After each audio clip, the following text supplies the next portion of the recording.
శంకరాచార్యుల వారు 13 మంది శిష్యులతో గంగానదికి స్నానంకు వెళుతున్న సమయం లోపల ఒక వ్యక్తి ఒక వృక్షము కింద కూర్చొని డుక్ను కరణి డుక్ను కరణి డుక్ను కరణి అని ప్రార్థిస్తున్నాడు. Shankaracharya one day was proceeding towards the Ganges along with his 13 of his disciples, and he met a scholar sitting under a tree repeating the rules of grammar dukrun karane. ఇది పాణిని గ్రామం.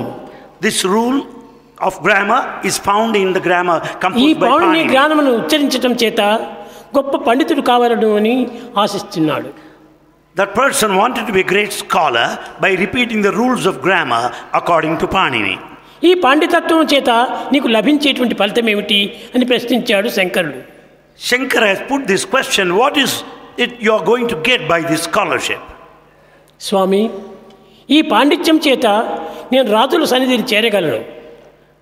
The reply was this, Swami, by acquiring this scholarship I can enjoy the position రాజులు నా in the court of the పాండిత్యాన్ని king. మెచ్చి అనేక విధమైనటువంటి బహుమానములు నాకు అందించగలరు. The king, being pleased with my scholarship, will certainly reward me amply. ఈ బహుమానములు ఎంతకాలం నీవు పెట్టుకోగలవు?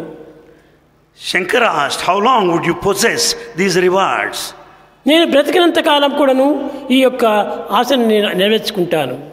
And he said, I'll go on adding to my desires and get them అప్పుడు fulfilled. శంకరాచార్యులు వారు ప్రశ్నించాడు, మరణించిన తర్వాత ఈ సంగతి అంతా నీకు జ్ఞాపకం ఉంటుందా?